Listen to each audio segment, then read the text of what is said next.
Imagine an engine so compact, so smooth, and so futuristic that some believed it would make pistons obsolete forever. No heavy blocks, no clunky up and down motion, just pure, high-revving power from a design that looked like science fiction come to life.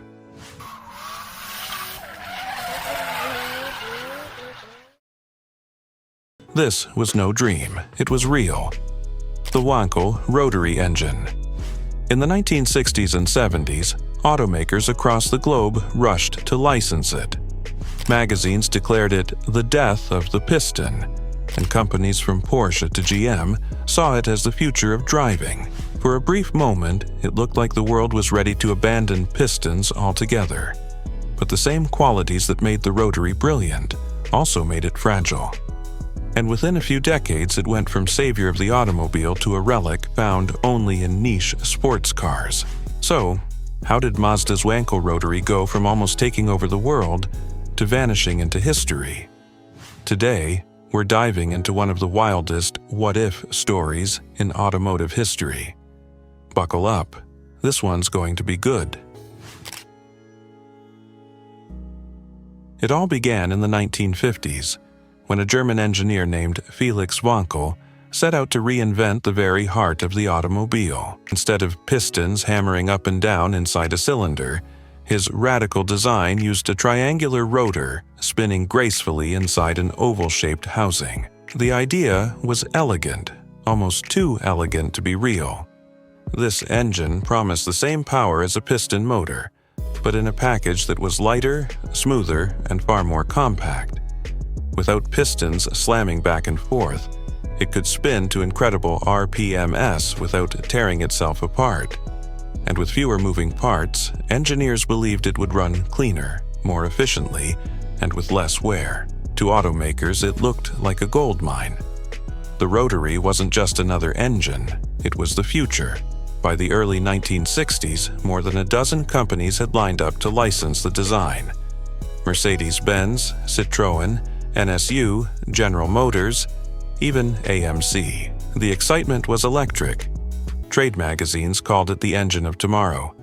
Engineers whispered that the piston engine's days were numbered. For a brief moment in time, it seemed inevitable. The Rotary was going to take over the world. While most car makers tested the waters and quietly stepped back, one company decided to dive in head first. Mazda. For a relatively small Japanese automaker in the 1960s, betting everything on an unproven technology was risky. But Mazda's engineers weren't content with building just another compact car. They wanted to stand out, to put Mazda on the global map, and they believed the Rotary was their ticket.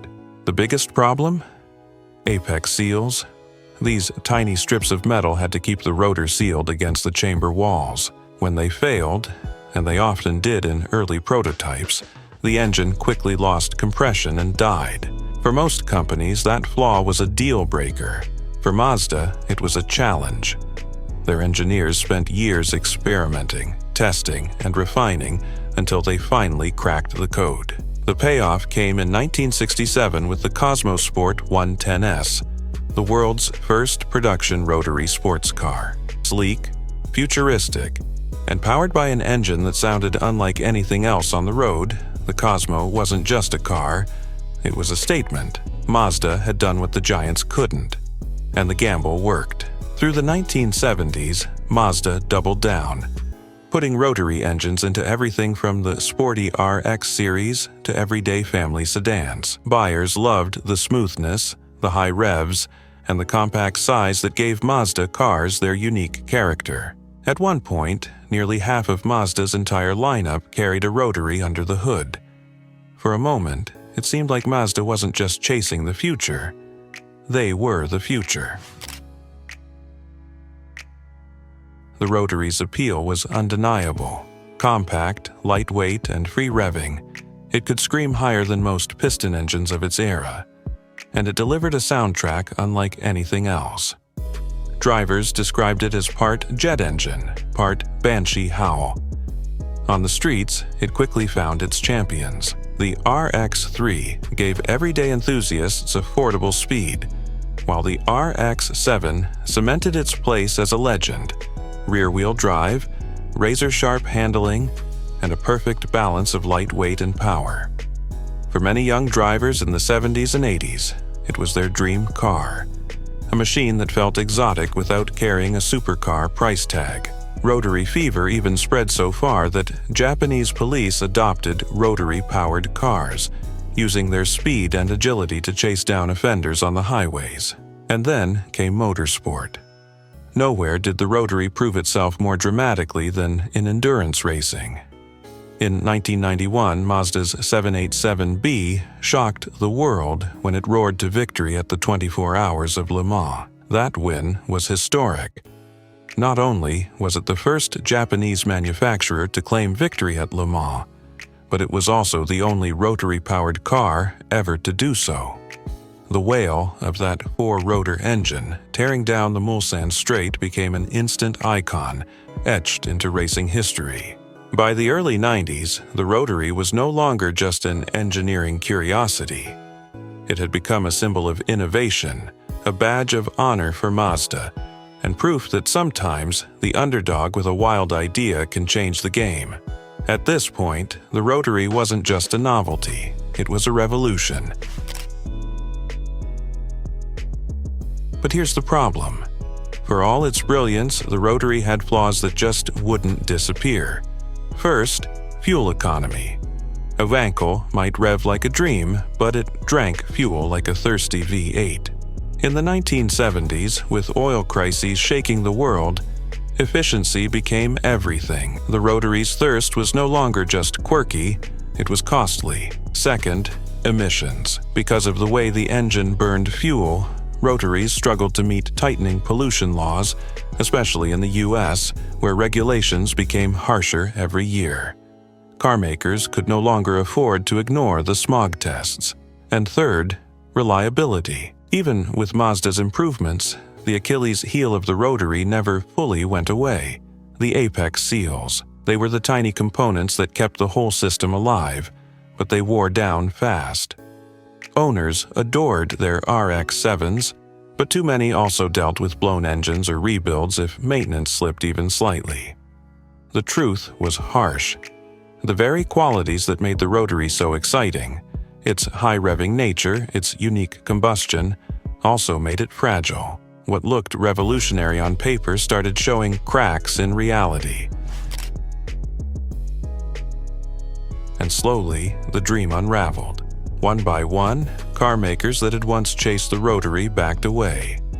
NSU, the German pioneer who first licensed Felix Wankel's design, went bankrupt. General Motors, which had once flirted with putting a Rotary into a Corvette, quietly shelved the idea. Citroën's Rotary experiment ended in financial disaster. That left Mazda, the lone believer. Through the 1980s and 90s, they carried the torch with the RX-7, pushing the limits of what a Rotary could do. In the 2000s, the RX-8 tried to modernize the formula with 4 doors and everyday usability. But no matter how much Mazda fought, the odds were against them. Stricter emissions, rising fuel prices, and constant questions about reliability made it nearly impossible to keep the Rotary alive. By 2012, Mazda officially pulled the plug. Production ended. The engine that was supposed to rewrite the rulebook, the engine that once looked destined to replace pistons forever, was gone. And yet, the Rotary refuses to die. Car culture won't let it. Today, RX-7s are legends, selling for 6 figures at auctions. The sound of a brapping Rotary is instantly recognizable to enthusiasts. The 787B's Le Mans victory remains untouchable.